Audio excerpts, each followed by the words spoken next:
कृष्ण मथुरा के नंदगांव में जन्मे अपने बचपन की शरारतों के लिए मशहूर थे। उनकी लीलाएं और अद्भुत अदाएं सभी को मंत्रमुग्ध कर देती थीं। कृष्ण का सबसे प्रिय कार्य था मक्खन चुराना। ये कहानी उनके बचपन की मस्ती और चंचलता को उजागर करती है। नंदगांव में कृष्ण का बचपन बड़े ही आनंद और उल्लास से भरा था। उनकी माता यशोदा, जो एक प्यारी और दयालु माँ थीं, अपने बेटे के प्रति बहुत प्यार करती थीं, लेकिन कृष्ण की शरारतें कभी कभी उन्हें परेशान कर देती थीं। वह हमेशा कुछ न कुछ नया करने का प्रयास करते रहते थे। मक्खन का उनके लिए विशेष महत्व था। यह उनके लिए न केवल एक स्वादिष्ट भोजन था, बल्कि यह उनकी शरारतों का एक बड़ा कारण भी था। एक दिन कृष्ण ने अपने दोस्तों के साथ मिलकर मक्खन चोरी करने की योजना बनाई।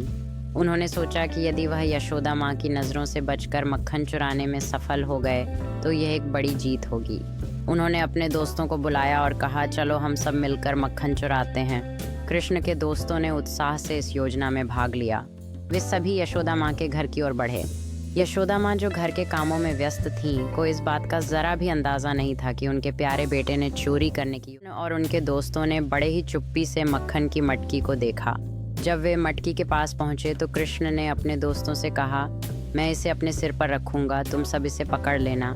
ऐसा कहते हुए कृष्ण ने मटकी को सिर पर रखा और अपनी चतुराई से उसे उतारने लगे। लेकिन जैसे ही उन्होंने मटकी को खोला, मक्खन बाहर गिरने लगा। यशोदा माँ ने अचानक इस शोर को सुना और चौंक गईं। वह तुरंत रसोई की ओर दौड़ी, लेकिन इससे पहले कि वह कुछ समझ पाती, कृष्ण और उनके दोस्त मक्खन लेकर भागने में सफल हो गए। यशोदा माँ ने उन्हें देखा और चिल्लाई, कृष्ण, तुम फिर से मक्खन चुरा रहे हो। लेकिन कृष्ण अपनी मासूमियत के साथ मुस्कुराते हुए अपनी शरारत को जारी रखते रहे। कृष्ण की शरारतें केवल चुराने तक सीमित नहीं थीं। वे मक्खन को अपने दोस्तों के साथ मिलकर खाते थे और सभी को खुश रखते थे। इस प्रकार कृष्ण ने अपनी मस्ती और चंचलता से सबका मक्खन चुराना केवल एक खेल नहीं था, बल्कि यह उनके जीवन का एक गहरा प्रतीक था। ये खेल दर्शाता था कि जीवन में कुछ पल आनंद और मस्ती से भरे होने चाहिए। कृष्ण की ये शरारतें, जो कभी कभी माता यशोदा को परेशान करती थीं, वास्तव में सबके चेहरे पर मुस्कान लाने का कारण बनती थीं।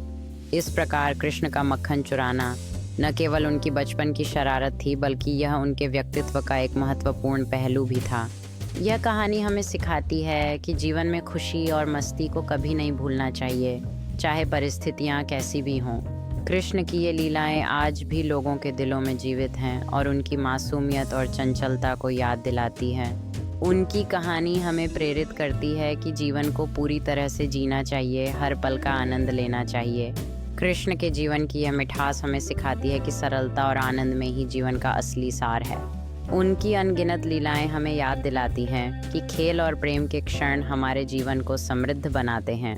कृष्ण की शिक्षाएं आज भी हमें यह सिखाती हैं कि जीवन में सकारात्मकता और हंसी का होना कितना आवश्यक है।